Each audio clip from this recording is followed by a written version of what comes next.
या कोई पैसा खाकर चले गया, धन नहीं दे रहा, रुपया नहीं दे रहा और बहुत मशक्कत कर लिए, हाथ जोड़ लिया, पांव पड़ लिया, रुपया नहीं दे रहा, तो काली तिल्ली को पानी में गला दीजिए और पानी में गलाकर उसको सुबह पीस लीजिए। सोमती अमावस्या के दिन सुबह पीस लो।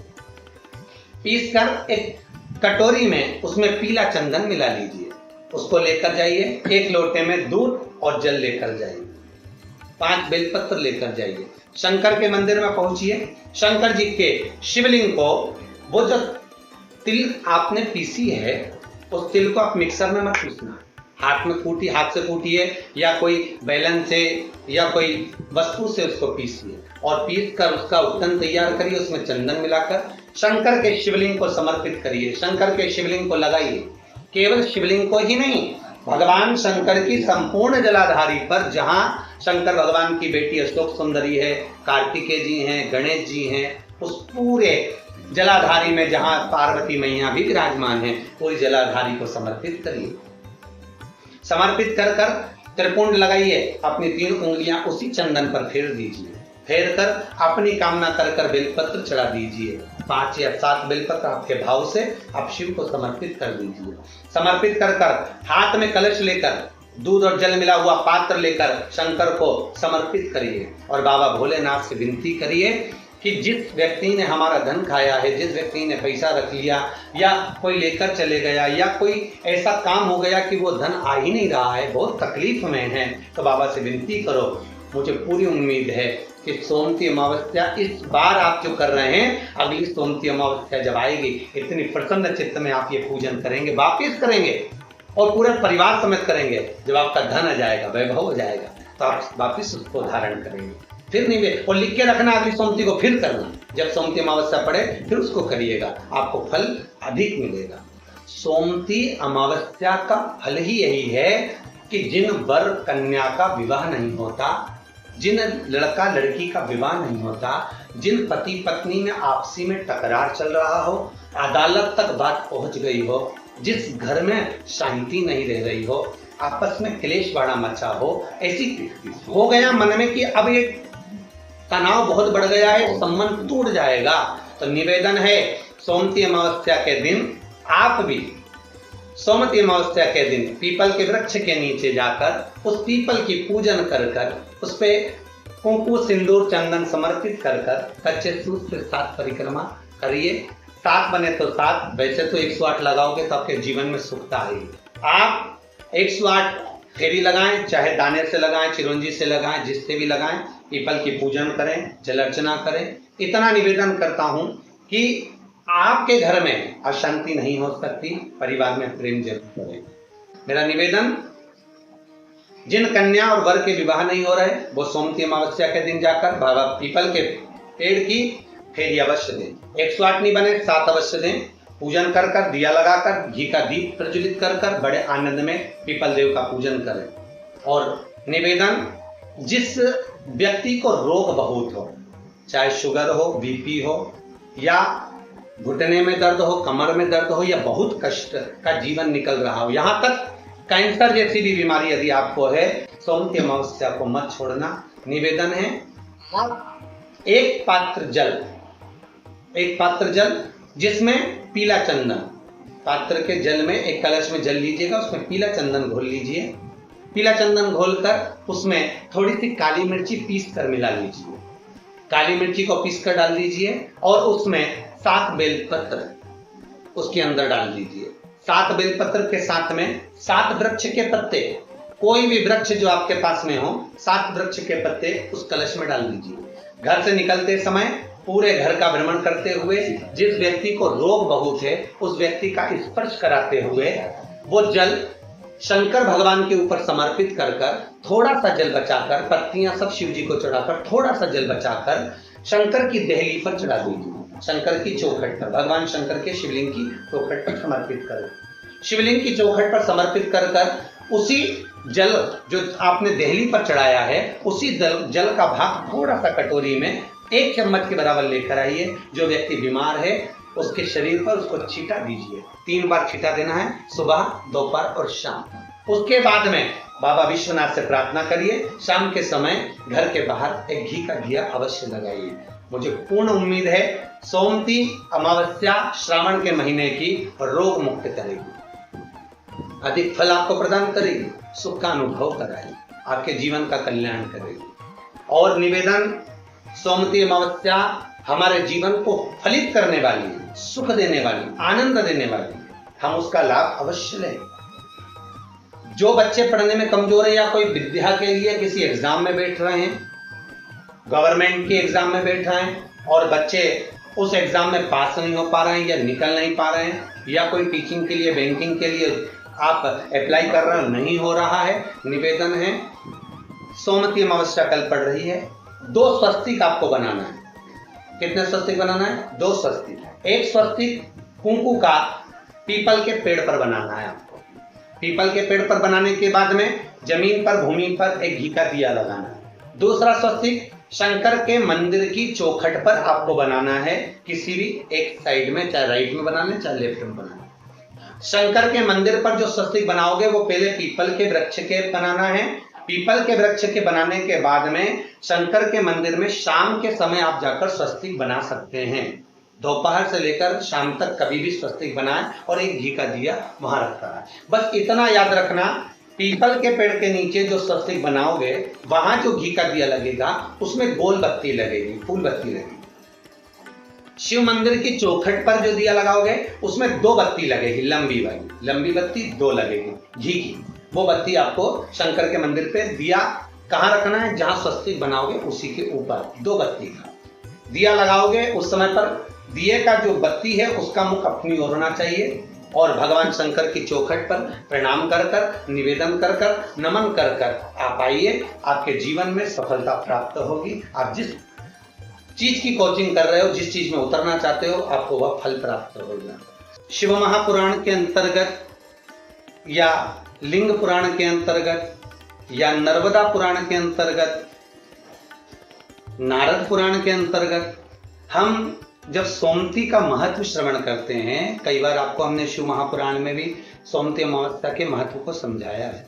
सोमती अमावस्या की कथा क्या है महाराज, अगर हम जाने तो उसके अनुसार, सोमती अमावस्या के अनुसार एक ब्राह्मण परिवार था और बड़ा आनंद में रहने वाला, बड़ा सुख में रहने वाला, भगवत चर्चा करने वाला और भगवत स्मरण करने वाला और भगवत स्मरण में सदा रमने वाला, दिन प्रति भगवान शिव की आराधना करना, दिन प्रति भगवान शंकर का स्मरण करना, दिन प्रति भगवान शंकर की चर्चा करना, भगवत स्मरण करते रहना।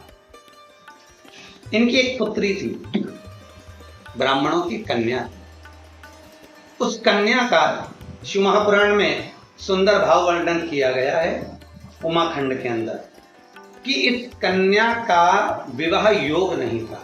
इस कन्या के भाग्य में, रेखा में, हस्त रेखा में, मस्तिष्क रेखा में, चरण रेखा में कहीं भी इस कन्या का विवाह योग नहीं था। ब्राह्मण सेवा में लीन रहते, भगवान शंकर के मंदिर जाते, आराधना करते, देवी की अर्चना करते, भगवत भजन करते, कीर्तन करते, शिव अर्चना करते। एक बार श्रावण के महीने में ही क्या हम कहें कि विचरण करते करते श्रावण का महीना लग गया था और ये शिव के मंदिर से आए और अपने घर में विराजमान थे। ब्राह्मण परिवार अपनी बेटी को लेकर आए, शिव मंदिर से आराधना कर कर, पूजन कर कर, जल चढ़ाकर, अभिषेक कर कर जब घर पर आए हैं, बैठे, कुछ ब्राह्मणों ने आवाज लगाई, कुछ संतों ने आवाज लगाई, भिक्षाम दे, हमको भूख लग रही है। संतों ने जब आवाज लगाई, ब्राह्मणों के घर में से कन्या बाहर निकल कर आई और कन्या ने बाहर निकल कर आकर कहा, संतों आप हमारे घर में प्रवेश करिए, आइए। आसन दिया, बिठाया, बिठाकर निवेदन किया, संतों हम आपके लिए क्या सेवा कर सकते। ब्राह्मण और ब्राह्मणी आए, निवेदन करा, नमन करा, प्रणाम करा। संतों ने कहा हमें बहुत भूख लगी है, यदि कुछ भोजन प्राप्त हो जाए तो हम आगे के लिए रास्ता बना लें और हम चले जाओ। ब्राह्मण ब्राह्मणी ने पुत्री से कहकर भोजन सिद्ध किया, सभी ने मिलकर भोजन बनाया, संतों को भोजन कराया जाते हुए संत जाने लगे। ब्राह्मण ब्राह्मणी को देखकर यथा योग्य आशीर्वाद दिया।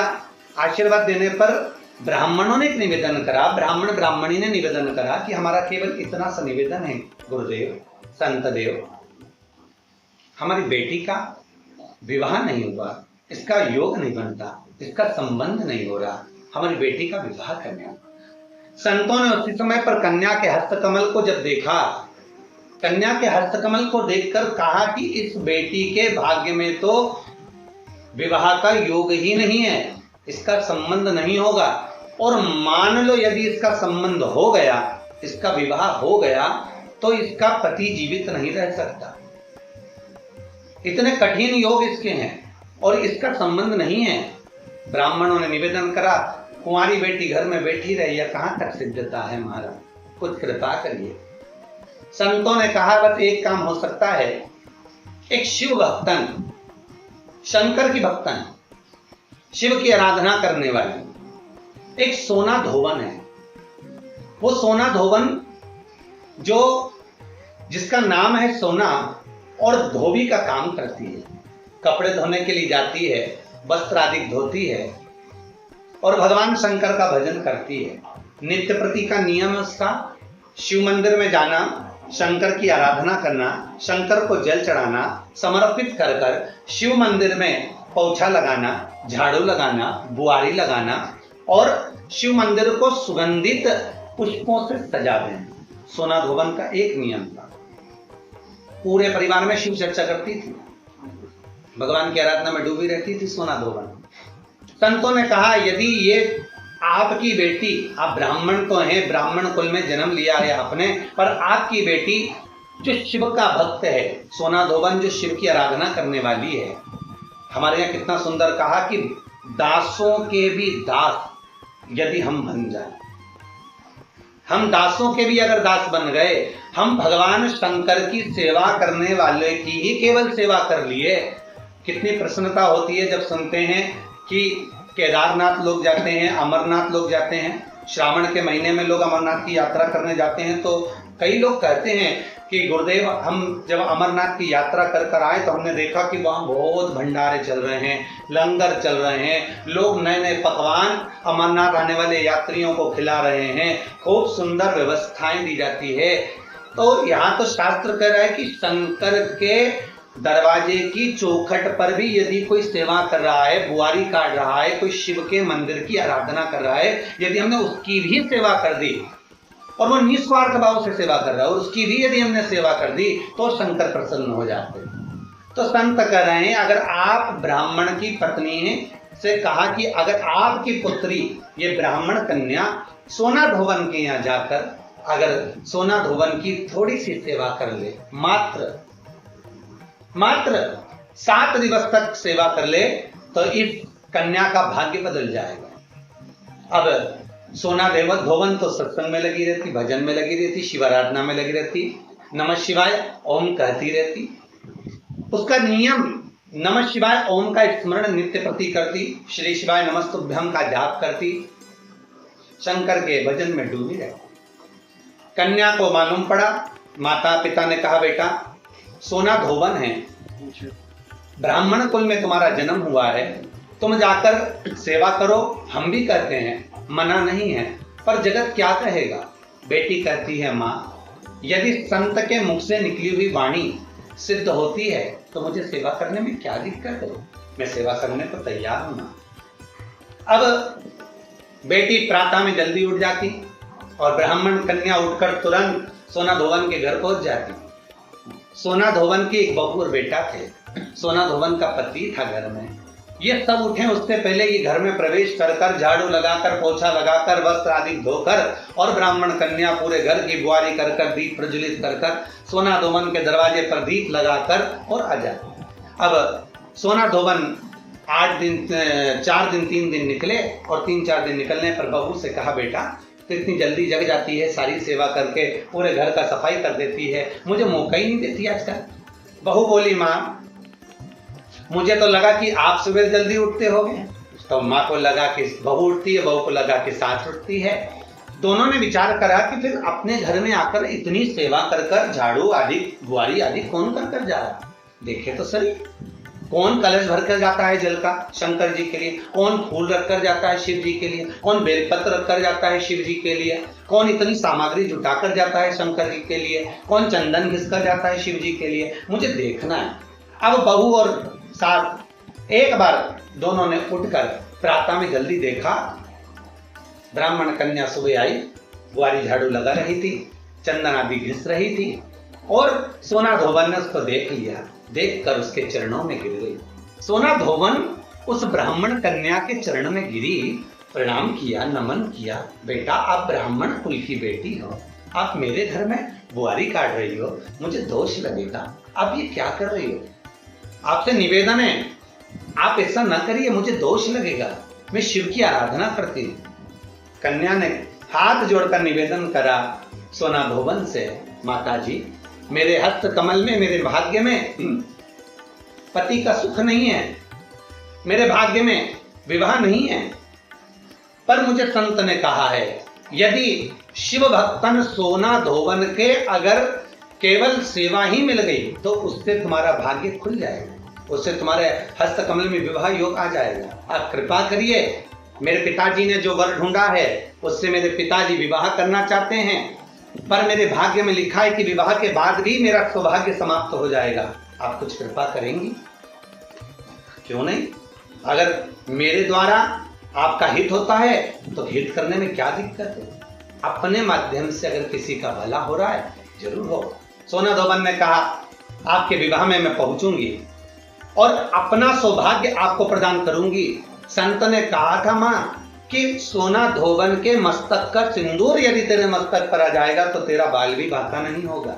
मां ऐसी कृपा करिए, मेरा सौभाग्य बना दीजिए। जिस दिन कन्या का विवाह था उसके प्रथम में वर कन्या की मांग में सिंदूर भरे, उससे पहले सोना धोवन पहुंच गई।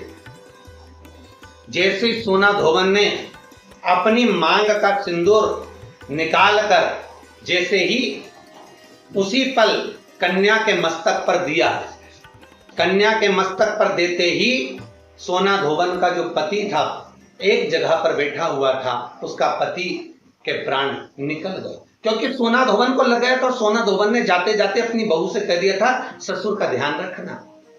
प्राण निकलते से ही जैसे ही मांग में सिंदूर दिया, सोना धोवन का मांग का सिंदूर जैसे ही हटा, हटते से ही सोना धोवन को ज्ञात हो गया कि आज मुझे लगता है कि मेरा पति नहीं रहा।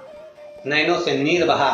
सोमती अमावस्या का दिन था जिस दिन उस ब्राह्मण की कन्या का विवाह हुआ था। धोवन सिंदूर देकर आ रही थी। धोवन का नियम था शिव की आराधना कर कर सोमती की फेरी लगाती। आज वही सोमती अमावस्या पड़ गई, और सोमती अमावस्या पड़ी तो जब घर से चली तो हाथ में कोई वस्तु नहीं थी। सोमती अमावस्या के दिन पीपल के वृक्ष की फेरी जो लगाई जाती है वो खाली नहीं लगाई जाती।